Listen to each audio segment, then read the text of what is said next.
Isang taon na po si former President Rodrigo Duterte sa dahig.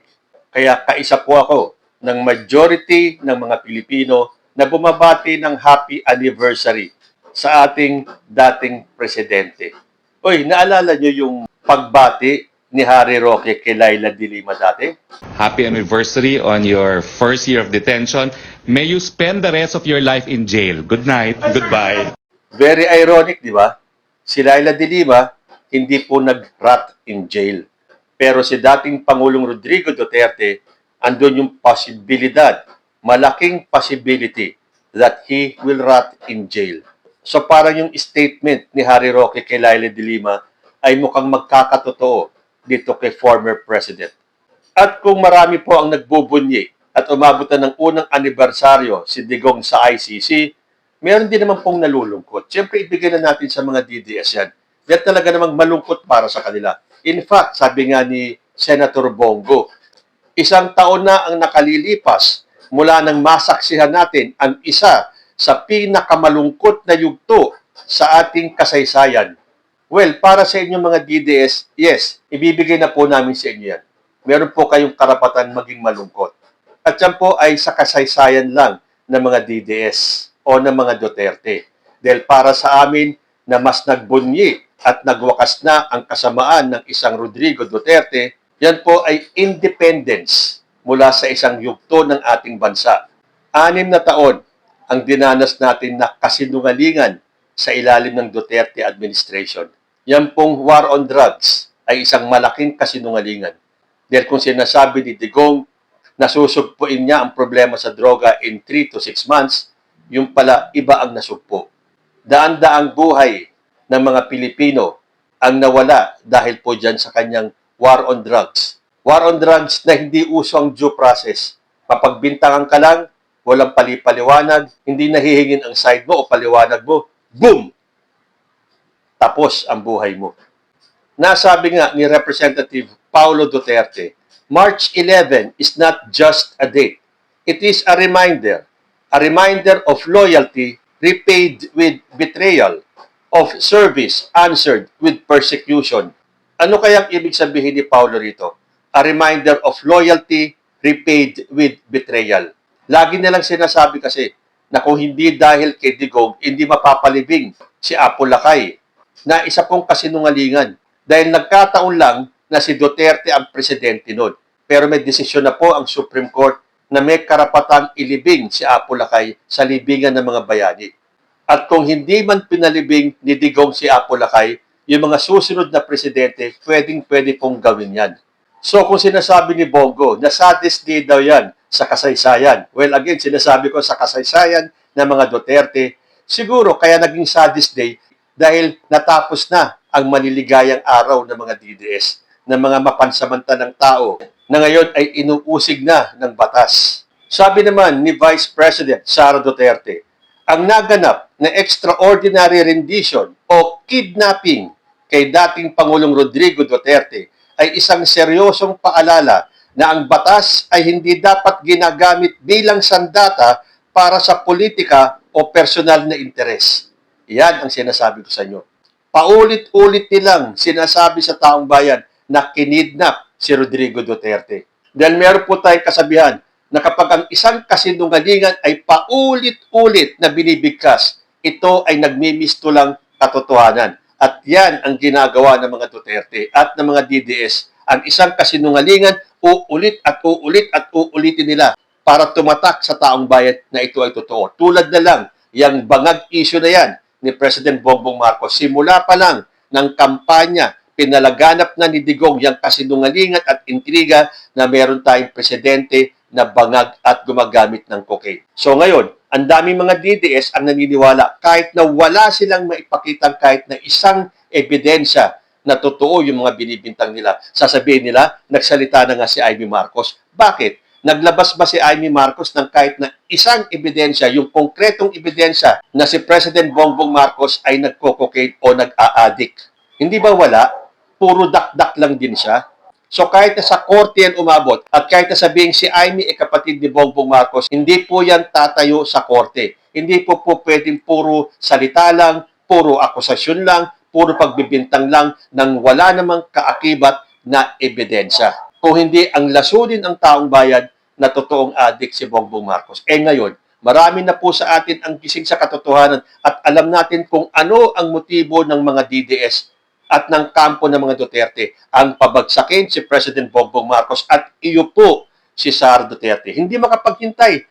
Nagdeklara na nga tatakbo sa 2028 pero ang gusto nila ngayon, tulad na sinasabi ni Harry Roque, ngayon na daw paupuin and let Sara lead now, hindi na sa 2028. Nakita nyo kung gaano ka gahaman sa kapangyarihan itong mga DDS. Hindi makapaghintay. Kung totoo yung sinasabi ninyo na malakas si Sara Duterte, maghintay kayo sa 2028. Bakit yung pagpipilitan na ngayon? Dahil natatakot kayo na hindi mananalo si Sara Duterte sa 2028. Kaya gusto yung daanin sa dahas, sa pilitan. Hindi ba? Mag-isip-isip tayo.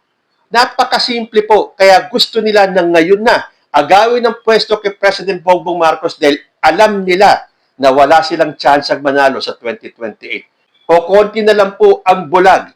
O konti na lang ang hindi nagigising. In fact, maraming mga DDS na ang nagising. Lalo na kapag gumulong ang impeachment ni Sara Duterte. Mas lalong marami pang magigising ng mga DDS. Tulad nito, pinagpipilitan ni Sara Duterte na kinidnap yung tatay niya. Ngayon, kadaldalan ni Sara Duterte ang nagpahamak sa tatay niya kaya hindi mabigyan-bigyan ng interim release. O ngayon, sasabihin na naman niya, extraordinary rendition o kidnapping. Paano naging kidnapping kung napanood ng buong mundo nung siya ay inaresto? So gusto lang talaga nilang bilugin ang isipan ng taong bayan na kinidnap nga si Digong. At yung mga statement na ganyan ni Sara Duterte ang lalong nagpapalubog sa tatay niya. Nakita nyo yung huling-huling desisyon ng ICC na hindi bibigyan ng pansamantalang kalayaan si Digong. Tapos makakarinig na naman ng ICC ng ganito mga paratang. Pinagpipilitan pa rin nila yung jurisdiction. Wala daw jurisdiction ang ICC sa kanyang tatay. And in fact, kahit ang mga ordinaryong mamamayang Pilipino, alam ang dahilan kung bakit hinabol ng ICC si Rodrigo Duterte kahit na sinabi nilang wala ng jurisdiction ang ICC sa atin. Ayon po sa ICC, may jurisdiction sila basta, una, may sakop na krimen na ginawa sa teritoryo ng Pilipinas o ng isang Pilipino. At pangalawa, ginawa ito sa panahon na kasapi ang Pilipinas sa Rome Statute. Pag nangyari ang dalawang yan, didikit pa rin ang jurisdiction nila para sa krimeng ito kahit tumiwalag na ang Pilipinas sa Rome Statute. O doon sa mga ayaw pa rin maniwala o talagang ayaw lang maniwala, ito po yung halimbawa. Kung may sakop na krimen na ginawa noong December 31, 2009, may jurisdiction ba ang ICC na imbestigahan at hatulan ang isang tao ngayong 2026 kung kailan hindi nakasapi ang Pilipinas sa Rome Statute? Ang sagot po doon, wala. Isa pang tanong, kung may sakop na krimen na ginawa noong August 16, 2017, may jurisdiction ba ang ICC na imbestigahan at hatulan ang isang tao ngayong 2026 kung kailan hindi nakasapi ang Pilipinas sa Rome Statute? Ang sagot dyan, meron. Isa pang tanong, kung may sakop na krimen na ginawa noong July 1, 2020, may jurisdiction pa ba ang ICC na imbestigahan at hatulan ang isang tao ngayong 2026 kung kailan hindi nakasapi ang Pilipinas sa Rome Statute? Ang sagot, wala. Bakit kanyo? Kasi po yung timeline niyan.